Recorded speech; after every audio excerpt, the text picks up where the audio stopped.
and this is the smallest haul I've had since June of 2018. Who am I?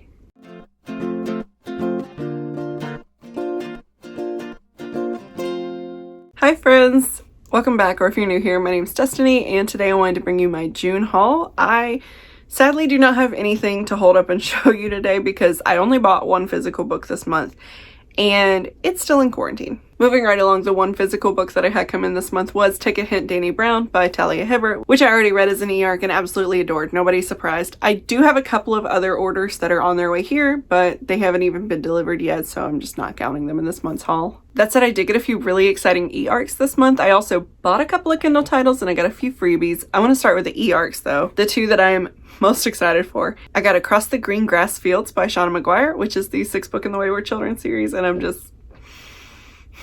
not going to go into the plot too much because it is the 6th book in a series. However, I think that it follows a completely new character and a completely new portal world. And this portal world has like centaurs and unicorns and kelpies. Kelpies are one of my absolute favorite fae creatures ever. Like, they are so terrifying and so awesome, and I'm just having a lot of feelings, sorry. The other super exciting e-arc that I got was The Ghost Tree by Christina Henry, which is her new Sleepy Hollow retelling, which I have literally been waiting so long for this, it feels like. The entire premise of The Legend of Sleepy Hollow is just one of my absolute favorites, and I just think it's such a cool story, and I really, really love retellings of it, and Christina Henry writes retellings like nobody else. In this retelling, a young woman lives in a town where there is like a ghost tree at the center of the town. Girls have been going missing and turning up like viciously murdered lately, and nobody knows what's happening, but this woman starts to have visions that there's a creature that lives in the woods in this tree who is taking these girls. So if I know Christina Henry, it's probably going to be like a feminist take on the story, much like The Girl in Red was with Little Red Riding Hood. So I'm so pumped for it. I can't even tell you. Next, another really exciting one I got approved for was The Mask Falling by Samantha Shannon. This is the 4th book in the Bone Season series. I have not even read the synopsis for this yet because I'm about to pick up the 3rd book and I don't want to be spoiled for anything that happens in the 3rd book. I also got The Tea Dragon Tapestry by Katie O'Neill, which I've already read, and it was good. It was definitely my least favorite in the trilogy, and I am really sad that the trilogy has come to an end, but it was still really good, and if you liked the first 2 Tea Dragon books, you definitely want to pick it up. Then I was offered a copy of Float Plan by Trish Dollar. I think she's normally a YA author, and this is like her adult romance debut, but it's about a woman who had this sailing trip planned with her fiance, but then her fiance passed away a year ago, and so she's decided that she's still gonna go on this sailing trip in memory of him. But she can't sail alone, so she has to hire a professional sailor, and I think that he kind of teaches her that like she can have a second chance and everything and love. I also got Junji Ito's new manga, Venus in the Blind Spot. This is a collection of short stories.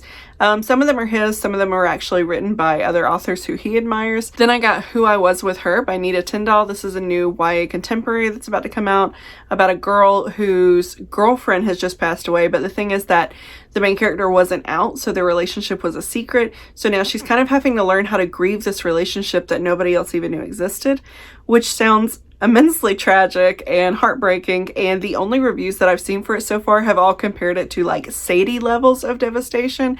And if you know how much I love Sadie and how much Courtney Summers absolutely ruined my life with that book, then you'll know that I immediately had to request this when I heard that. Next I got 13s by Kate Ellis Marshall. This is her new middle grade horror, and it's about 3 12-year-olds who all live in the same town, and they become friends because they find out that they all are turning 13 on Halloween, so it's kind of this cool coincidence.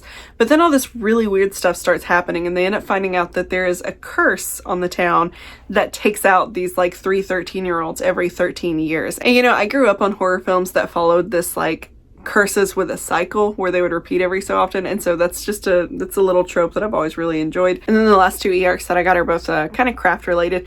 One of them is The Green Witch's Grimoire by Erin Murphy Hiscock, which I'm really looking forward to because she writes some of my favorite craft-based books. And then I also got Finding Fairies by Alexandra Rowland. I also bought some things while they were on sale on the Kindle store. I got Sing Unburied Sing by Jesmyn Ward, which, if I understand correctly, is a literary family drama with a little bit of a ghost story element about growing up Black in the American Deep South. I also got Nocturna by Maya Motain. And this is a YA fantasy about a girl who can face shift. I guess she can change her face and stuff.